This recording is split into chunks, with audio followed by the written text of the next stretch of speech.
तो आज मैं आपको एक ऐसी आध्यात्मिक एवं प्रचलित कहानी सुनाऊंगा जो कि बहुत ही ज्यादा रोचक भरी है। तो क्या आप जानते हैं कि शुक्रवार का व्रत करने के पीछे रहस्यमय कहानी क्या है? तो कृपा करके चैनल को सब्सक्राइब करने का कष्ट करें ताकि और भी पूर्ण सत्य एवं आध्यात्मिक कहानियां सबसे पहले आप तक पहुंचे। धन्यवाद। तो सुनिए।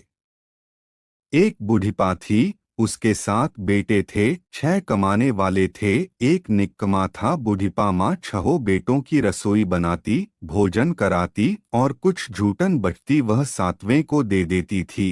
परंतु वह बड़ा भोला भाला था, मन में कुछ विचार नहीं करता था। एक दिन वह बहू से बोला, देखो मेरी माँ को मुझ पर कितना प्रेम है। वह बोली, क्यों नहीं? सबका झूठा बचा हुआ जो तुमको खिलाती है। वह बोला, ऐसा नहीं हो सकता है, मैं जब तक आंखों से न देख लूं मान नहीं सकता। बहू ने हंसकर कहा, देख लोगे तब तो मानोगे। कुछ दिन बाद त्योहार आया। घर में 7 प्रकार के भोजन और चूरमे के लड्डू बने। वह जांचने को सिर दुखने का बहाना कर पतला वस्त्र सिर पर ओढ़े रसोई घर में सो गया। वह कपड़े में से सब देखता रहा। 6 भाई भोजन करने आए। उसने देखा, माँ ने उनके लिए सुंदर आसन बिछा नाना प्रकार की रसोई परोसी और आग्रह करके उन्हें जिमाया। वह देखता रहा। 6 भोजन कर उठे तब माँ ने उनकी झूठी थालियों में से लड्डुओं के टुकड़े उठाकर एक लड्डू बनाया। जूठन साफ कर बुढ़िपा माँ ने उसे पुकारा, बेटा 6 भाई भोजन कर गए, अब तू ही बाकी है, उठ, तू कब खाएगा? वह कहने लगा, माँ मुझे भोजन नहीं करना, मैं अब परदेस जा रहा हूँ। माँ ने कहा, कल जाता हो तो आज चला जा। वह बोला, हाँ आज ही जा रहा हूँ। यह कहकर वह घर से निकल गया। चलते समय स्त्री की याद आ गई। वह गौशाला में कंडे थाप रही थी। वहां जाकर बोला, दोहा हम जावे परदेस आवेंगे, कुछ काल तुम रहियो संतोष से धर्म आपनो पाल।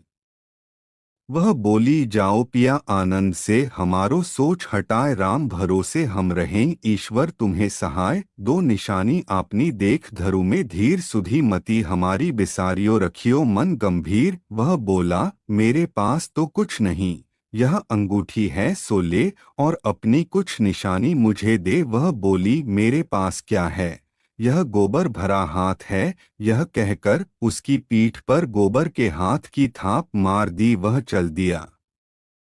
चलते चलते दूर देश पहुंचा। वहां एक साहूकार की दुकान थी।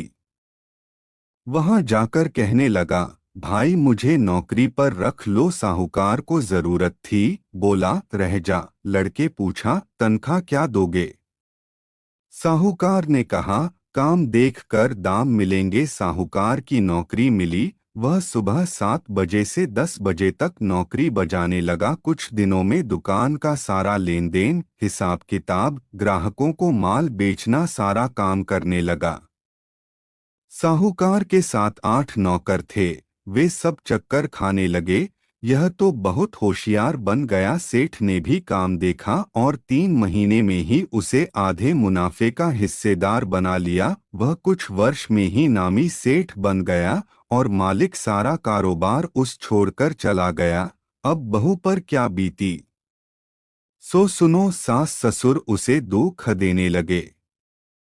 सारी गृहस्थी का काम करा के उसे लकड़ी लेने जंगल में भेजते। इस बीच घर के आटे से जो भूसी निकलती उसकी रोटी बनाकर रख दी जाती और फूटे नारियल की नारेली में पानी। इस तरह दिन बीतते रहे।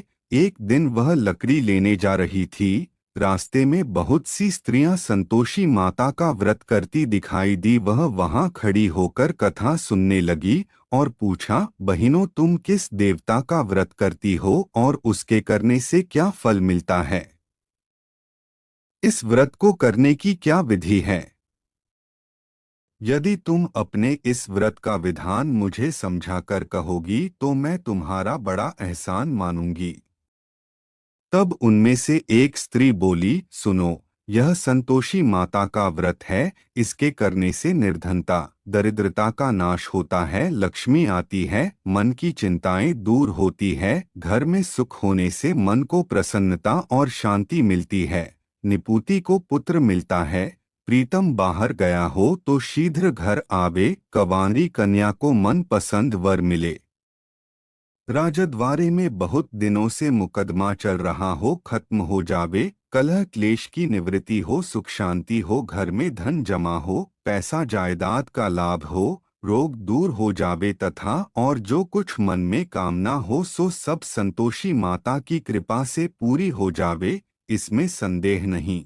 वह पूछने लगी, यह व्रत कैसे किया जाए यह भी बताओ तो बड़ी कृपा होगी। वह कहने लगी, 1.25 आने का गुड़ चना लेना, इच्छा हो तो 5.25 आने का लेना या 1.25 रुपए का भी सहूलियत के अनुसार लेवे, बिना परेशानी और श्रद्धा व प्रेम से जितना भी बन पड़े सवाया लेना। प्रत्येक शुक्रवार को निराहार रहकर कथा सुनना, इसके बीच क्रम टूटे नहीं, लगातार नियम पालन करना।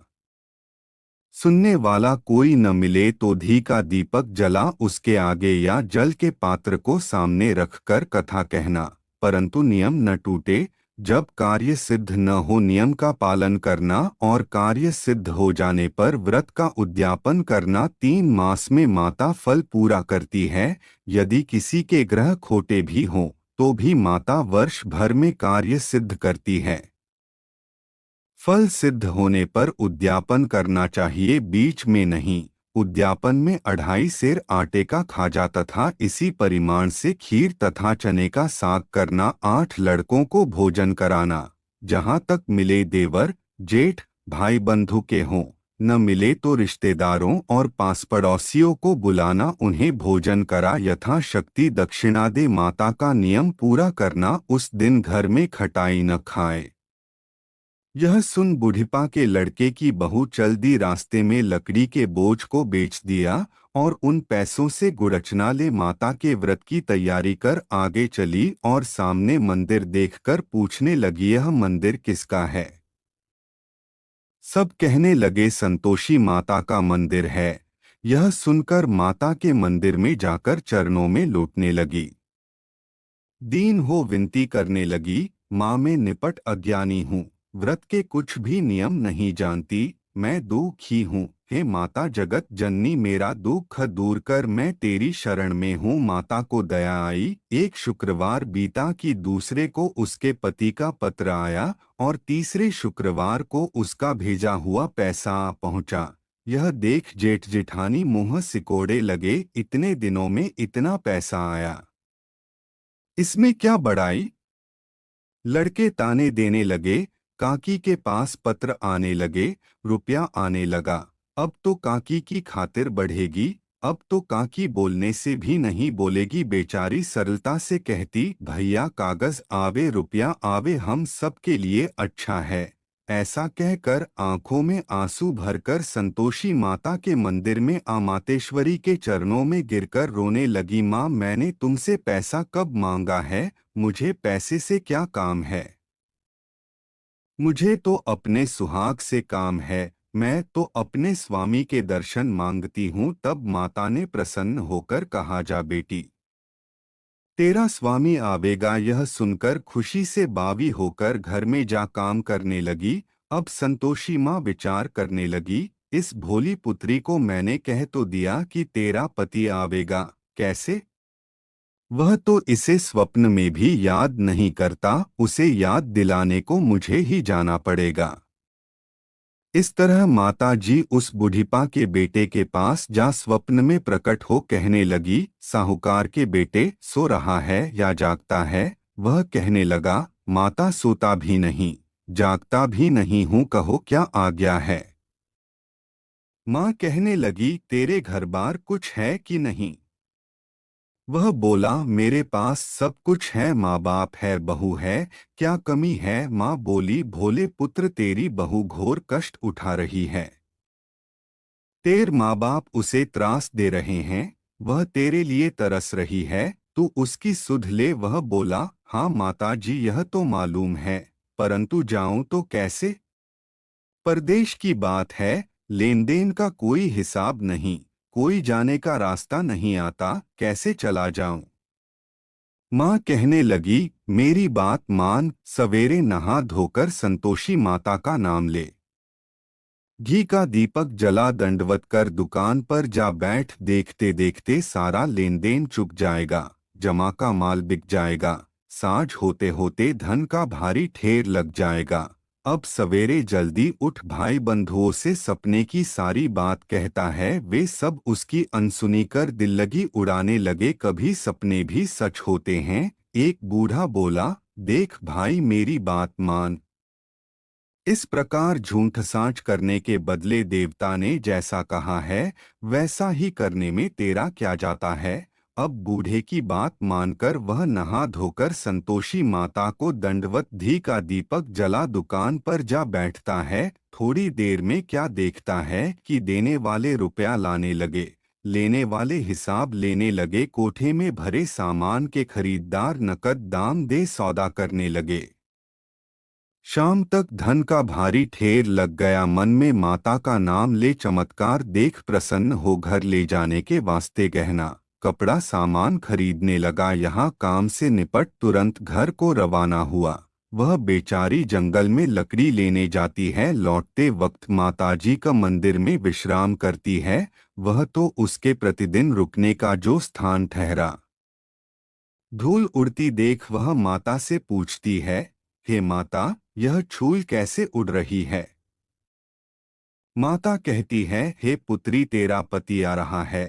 अब तू ऐसा कर, लकड़ियों के 3 बोझ बना ले, एक नदी के किनारे रख और दूसरा मेरे मंदिर पर व तीसरा अपने सिर पर रख। तेरे पति को लकड़ियों का गट्ठर देख मोह पैदा होगा, वह यहाँ रुकेगा, नाश्ता पानी खाकर माँ से मिलने जाएगा।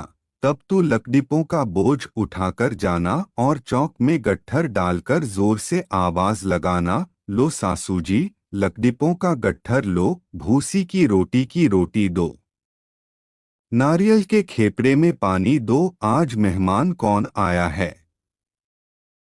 बहुत अच्छा माताजी से कहकर वह प्रसन्न मन से लकड़ियों के 3 घर ले आई, एक नदी के किनारे पर और एक माताजी के मंदिर पर रखा। इतने में मुसाफिर आ पहुंचा। सूखी लकड़ी देख उसकी इच्छा उत्पन्न हुई कि हम यहीं पर विश्राम करें और भोजन बनाकर खा पीकर गांव जाएं। इसी तरह रुककर भोजन बना, विश्राम करके गांव को गया। सबसे प्रेम से मिला। उसी समय सिर पर लकड़ी का गट्ठर लिए वह उतावली सी आती है। लकड़ियों का भारी बाँझ आंगन में डालकर जोर से 3 आवाज देती है, लो सासू जी, लकड़ियों का गट्ठर लो, भूसी की रोटी दो, आज मेहमान कौन आया है। यह सुनकर उसकी सास बाहर आकर अपने दिए हुए कष्टों को भुलाने हेतु कहती है, बहू ऐसा क्यों कहती है, तेरा मालिक ही तो आया है, आ बैठ, मीठा भात खा, भोजन कर,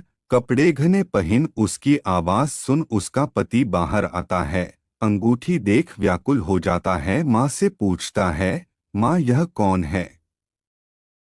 माँ कहती है, बेटा यह तेरी बहू है, आज 12 वर्ष हो गए जब से तू गया है, तब से सारे गांव में जानवर की तरह भटकती फिरती है, घर का कामकाज कुछ करती नहीं, 4 पहर आकर खा जाती है। अब तुझे देख भूसी की रोटी और नारियल के खोपड़े में पानी मांगती है। वह लज्जित हो बोला, ठीक है माँ, मैंने इसे भी देखा और तुम्हें भी देखा है, अब दूसरे घर की ताली दो, उसमें रहूंगा। अब माँ बोली, ठीक है बेटा, जैसी तेरी मर्जी हो सो कर। यह कह ताली का गुच्छा पटक दिया।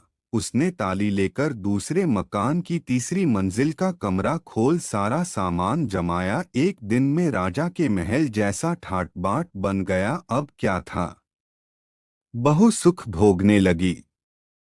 इतने में शुक्रवार आया। उसने अपने पति से कहा, मुझे संतोषी माता के व्रत का उद्यापन करना है। उसका पति बोला, अच्छा, खुशी से कर लो। वह उद्यापन की तैयारी करने लगी। जेठानी के लड़कों को भोजन के लिए कहने गई। उन्होंने मंजूर किया, परंतु पीछे से जेठानी ने अपने बच्चों को सिखाया, देखो रे, भोजन के समय सब लोग खटाई मांगना, जिससे उसका उद्यापन पूरा न हो। लड़के जिमने आए, खीर खाना पेट भर खाया, परंतु बाद में खाते ही कहने लगे, हमें खटाई दो, खीर खाना हमको नहीं भाता। देखकर अरुचि होती है, वह कहने लगी, भाई खटाई किसी को नहीं दी जाएगी, यह तो संतोषी माता का प्रसाद है।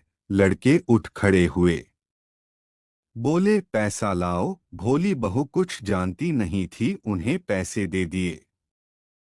लड़के उसी समय हट करके इमली खटाई ले खाने लगे। यह देखकर बहू पर माताजी ने कोप किया। राजा के दूत उसके पति को पकड़कर ले गए। जेठ जेठानी मनमाने वचन कहने लगे, लूट लूट कर धन इकट्ठा कर लाया है, अब सब मालूम पड़ जाएगा जब जेल की मार खाएगा। बहू से यह वचन सहन नहीं हुए, रोती हुई माताजी के मंदिर गई। कहने लगी, हे माता, तुमने क्या किया? हंसा कर अब भक्तों को रुलाने लगी। माता बोली, बेटी तूने उद्यापन करके मेरा व्रत भंग किया है, इतनी जल्दी सब बातें भुला दी। वह कहने लगी, माता भूलती तो नहीं, न कुछ अपराध किया है, मैंने तो भूल से लड़कों को पैसे दे दिए थे, मुझे क्षमा करो, मैं फिर तुम्हारा उद्यापन करूंगी। माँ बोली, अब भूल मत करना। वह कहती है, अब भूल नहीं होगी, अब बतलाओ वे कैसे आवेंगे। माँ बोली, जा पुत्री, तेरा पति तुझे रास्ते में आता मिलगा। वह निकली, राह में पति आता मिला। वह पूछती है, तुम कहाँ गए थे? वह कहने लगा, इतना धन जो कमाया है उसका टैक्स राजा ने मांगा था, वह भरने गया था। वह प्रसन्न हो बोली, भला हुआ, अब घर को चलो। घर गए। कुछ दिन बाद फिर शुक्रवार आया। वह बोली, मुझे फिर माता का उद्यापन करना है। पति ने कहा, करो बहू। फिर जेठ के लड़कों को भोजन को कहने गई। जेठानी ने एक दो बातें सुनाई और सब लड़कों को सिखाने लगी, तुम सब लोग पहले ही खटाई मांगना। लड़के भोजन से पहले कहने लगे, हमें खीर नहीं खानी, हमारा जी बिगड़ता है, कुछ खटाई खाने को दो। वह बोली, खटाई किसी को नहीं मिलेगी, आना हो तो आओ। वह ब्राह्मण के लड़के लाकर भोजन कराने लगी। यथाशक्ति दक्षिणा की जगह एक एक फल उन्हें दिया। संतोषी माता प्रसन्न हुई। माता की कृपा होते ही 9वें मास में उसके चंद्रमा के समान सुंदर पुत्र प्राप्त हुआ। पुत्र को पाकर प्रतिदिन माता जी के मंदिर को जाने लगी। माँ ने सोचा, यह रोज आती है, आज क्यों न इसक घर चलूं, इसका आसरा देखूं तो सही। यह विचार कर माता ने भयानक रूप बनाया। गुड़चने से सनामुख, ऊपर सूंड के समान होठ, उस पर मक्खियां भिन भिन कर रही थी। देहली पर पैर रखते ही उसकी सास चिल्लाई, देखो रे, कोई चुड़ैल डाकिन चली आ रही है, लड़कों इसे भगाओ, नहीं तो किसी को खा जाएगी। लड़के भगाने लगे, चिल्लाकर खिड़की बंद करने लगे। बहू रोशनदान में से देख रही थी। प्रसन्नता से पगली बन चिल्लाने लगी, आज मेरी माता जी मेरे घर आई है। वह बच्चे को दूध पीने से हटाती है। इतने में सास का क्रोध फट पड़ा। वह बोलीरांड देखकर क्या उतावली हुई है, बच्चे को पटक दिया। इतने में माँ के प्रताप से लड़के ही लड़के नजर आने लगे। वह बोली, माँ, मैं जिसका व्रत करती हूँ यह संतोषी माता है। इतना कहकर झट से सारे किवाड़ खोल दिए। सबने माता जी के चरण पकड़ लिए और विनती कर कहने लगे, हे माता, हम मूर्ख हैं, अज्ञानी हैं, तुम्हारे व्रत की विधि हम नहीं जानते। व्रत भंग कर हमने बड़ा अपराध किया है। जग माता, आप हमारा अपराध क्षमा करो। इस प्रकार माता प्रसन्न हुई। बहू को प्रसन्न हो जैसा फल दिया वैसा माता सबको दे। जो पढ़े उसका मनोरथ पूर्ण हो। तो कृपया प्रेम से बोलिए, संतोषी की माता की जय। ऐसी ही अच्छी कहानी देखने के लिए हमारे चैनल को सब्सक्राइब करें तथा बेल आइकन को दबाएं ताकि नई कहानी आप तक सबसे पहले पहुंचे। धन्यवाद।